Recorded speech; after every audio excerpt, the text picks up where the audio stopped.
وہ ہمارے ساتھ پڑھتا تھا، جسمانی، معاشی اور سماجی تینوں سائڈ سے کمزور تھا۔ رنگ کالا، قد چھوٹا، ہڈیوں کا ڈھانچہ۔ والد گول گپے کی ریری لگاتا تھا، وہ اسکول کے بعد ریری پر چلا جاتا تھا اور رات تک کھٹے میٹھے کی آوازیں لگاتا رہتا تھا۔ وہ ذات کا مہاجر تھا۔ پنجاب کے شہروں میں 1980 کی دہائی تک مہاجر ہوتے تھے۔ یہ لوگ ہندوستان سے ہجرت کر کے پنجاب کے مختلف شہروں میں آباد ہوئے تھے اور بے وطن ہونے کی وجہ سے ہر قسم کا چھوٹا بڑا کام کر لیا کرتے تھے۔ پنجاب کیونکہ صدیوں سے کاسٹ سسٹم میں بندھا ہوا ہے، اس میں برادری، مذہب سے زیادہ تقریر سمجھی جاتی ہے۔ آپ آج بھی بڑے شہروں سے چند کلومیٹر باہر نکل جائیں، لوگ آپ سے پوچھنا شروع کر دیں گے، تسی کون ہوندے ہو؟ لہٰذا پنجاب میں آج بھی ذات برادری سے دوسروں کے مرتبے اور مقام کا تعین کیا جاتا ہے۔ یہ اگر آپ کو برادری کے لحاظ سے برابر نہیں سمجھیں گے تو یہ آپ سے سلام بھی لینا پسند نہیں کریں گے۔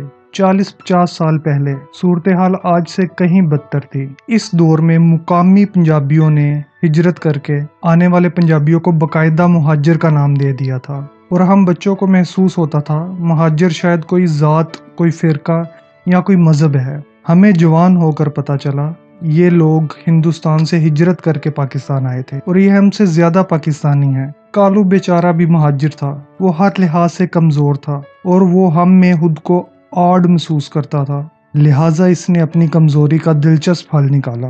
لائل پور فیصل آباد میں اس کا کوئی دور پار کا ماموں رہتا تھا۔ اس نے اس ماموں کو گلوریفائی کرنا شروع کر دیا۔ ہم جو بھی بات کرتے تھے کالو اس میں اپنا ماموں ڈال دیتا تھا۔ شہر میں پہلی کار آئی، کالو نے ہمیں بتانا شروع کر دیا، میرے ماموں کے پاس اس سے بھی بڑی کار ہے۔ شہر میں کسی نے کسی بدماش کا پھینٹا لگا دیا، کالو نے اسی شام دعویٰ کر دیا میرا ماموں اب تک ایسے 50 بدماشوں کو پھینٹی لگا چکا ہے۔ شہر میں پہلی کوٹھی بنی تو اس نے بتایا کہ اس کے ماموں کی کوٹھی اس سے دگنی بڑی ہے۔ کسی بارات میں کسی باراتی نے 2-3 ہزار روپے کے نوٹ لٹا دیے۔ کالو نے بتایا کہ اس کے ماموں ہر بارات میں اس سے 3 گنا زیادہ رقم لٹا دیتے ہیں۔ ہم بچے دل ہی دل میں کالو کے ماموں سے متاثر ہونے لگے، وہ ظالم نقشہ ہی ایسا کھینچتا تھا۔ یہ سلسلہ شاید اس سے بھی آگے نکل جاتا، مگر پھر ایک واقعہ پیش آیا اور لائل پور کے ماموں کے غبارے سے ہوا نکل گئی۔ ہمارے ایک کلاس فیلو کے ننیال لائل پور میں تھے، وہ لائل پور کے ماموں کا ذکر سن کر تنگ آ گیا اور اس نے باتوں ہی باتوں میں کالو کے ماموں کا ایڈریس پوچھ لیا۔ وہ کلاس فیلو چھٹیوں میں فیصل آباد چلا گیا۔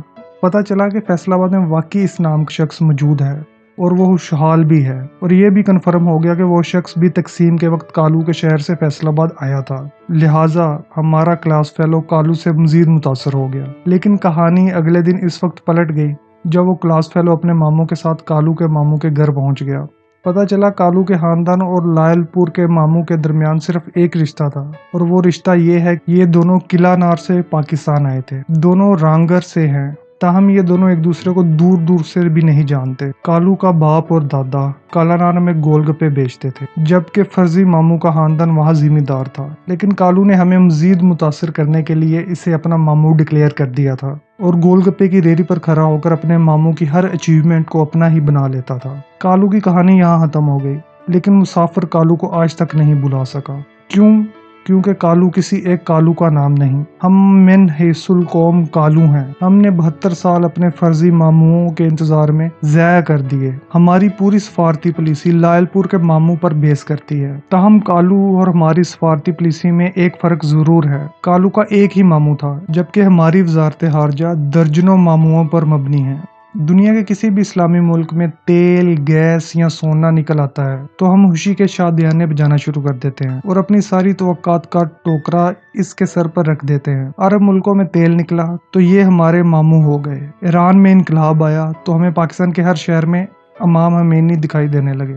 مہاتیر محمد نے ملیشیا کو ایشین ٹاگر بنا دیا تو یہ ہمارے ماموں بن گئے۔ طیب اردگان ترکی میں کامیاب ہو گئے تو ہمیں ان میں ماموں ارطغرل نظر آنے لگے۔ امریکہ 70 سال سے ہمارا ماموں ہے۔ ہم نے ڈیم بنانا ہو، سڑکیں بنانی ہو، بجلی پوری کرنی ہو یا بچوں کو پولیو کی ویکسین پلانی ہو، ہم امریکہ ماموں کی طرف دیکھنا شروع کر دیتے ہیں۔ چین بھی ہمارا ماموں ہے اور ہم اب روس کو بھی ماموں بنا رہے ہیں، لیکن ہم جواب میں کسی بھی ماموں کو گالی کے سوا کچھ دینے کے لیے تیار نہیں ہوتے، چنانچہ ہم آہستہ آہستہ بدتمیز بانجے مشہور ہو گئے ہیں۔ ہم تھینک لیس اسٹیبلش ہو گئے ہیں۔ آج وہ وقت آ گیا ہے جب کشمیر کے ایشو پر ہمارا کوئی ماموں ہمارا ساتھ دینے کے لیے تیار نہیں۔ ہمیں ہر طرف سے انکار اور حقارت کے سوا کچھ نہیں مل رہا۔ ہم اگر آج بھی سمجھدار ہو جائیں تو بھی ہم چیزوں کو ریورس نہیں کر سکتے، لیکن ہمیں اس کے لیے چند چیزیں طے کرنا ہوں گی۔ مثلاً ہم اگر واقعی یہ سمجھتے ہیں کہ ہم اربوں کے بغیر سروائیو نہیں کر سکتے تو پھر ہمیں کھل کر ان کا ملازم ہو جانا چاہیے۔ ارب پھر ہم سے جو کچھ مانگے ہم انہیں دے دیں۔ یہ اگر ایران، ترکی، ملائیشیا یا قطر کے ساتھ لڑیں تو ہم ان کے لیے گولی بھی کھائیں اور لاشیں بھی اٹھائیں، اور اگر یہ ہمیں انڈیا کے سامنے جھکنے کا کہہ دیں تو ہم ایک لمحہ بھی نہ سوچیں، ہم جھک جائیں۔ ہم اگر نیوٹرل رہنا چاہتے ہیں تو پھر ہم کسی نہ کسی پراکسی وار کا حصہ نہ بنیں۔ ہم امریکہ، UAE، سعودی عرب، ایران، ترکی، افغانستان اور چین کو صاف بتا دیں ہم صرف اور صرف اپنا قومی مفاد دیکھیں گے۔ ہم آج سے کسی کے دوست، کسی کا دشمن نہیں ہیں، اور پھر ہم ہر قسم کی سزا کے لیے تیار ہو جائیں۔ سعودی عرب ہم سے اپنے $3.5 ارب واپس مانگ لے، یا UAE اپنی رقم واپس لے لے، یا خلیج کے سارے ملک پاکستانیوں کو نکال دیں، یا FATF ہم پر پابندیاں لگا دیں، یا پھر IMF اور ورلڈ بینک ہمیں امداد دینے سے انکار کر دیں، یا پھر ہمیں اسرائیل کو تسلیم کرنا پڑے، تو پھر ہم کیا کریں گے؟ ہمیں لڑنا پڑے تو ہم لڑیں، مرنا پڑے تو ہم مریں۔ آپ یقین کریں ہم 10، 15، 20، 50 سال میں گر پر کر ٹھیک ہو جائیں گے یا پھر ختم ہو جائیں گے۔ ہم ادھر یا ادھر کم از کم عزت کے ساتھ زندگی تو گزار لیں گے۔ یہ جو ہم روز ماموں کے انتظار میں دروازے کی طرف دیکھتے رہتے ہیں، یہ دنیا ہمیں بدتمیز بیکاری کہتی رہتی ہے۔ کم از کم ہم اس ذلت سے تو نکل آئیں گے۔ یہ کیا بات ہوئی، ہم جوتے بھی پالش کر رہے ہیں اور جوتے کھا بھی رہے ہیں، ہم دوسروں کے لیے جان بھی دے رہے ہیں اور دوسرے ہمیں برا بلا بھی کہہ رہے ہیں۔ یہ کیا ذلت ہے، ہمیں یہ بھی کلیئر کرنا ہوگا۔ ہمیں اگر کشمیر نہیں چاہیے تو پھر ہم کھلے دل کے ساتھ اپنی شکست تسلیم کر لیں، اپنی کمزوری کا اعتراف کریں، اور جو ملک بچ گیا ہے چپ چاپ اس کے لیے کام کریں۔ اس سے قوم کو کم از کم یوم استحصال اور یوم خاموشی جیسے دکھوں سے تو نکل آئے گی، اور اگر یہ ہمیں چاہیے تو پھر ہم لڑیں۔ کشمیر مل جائے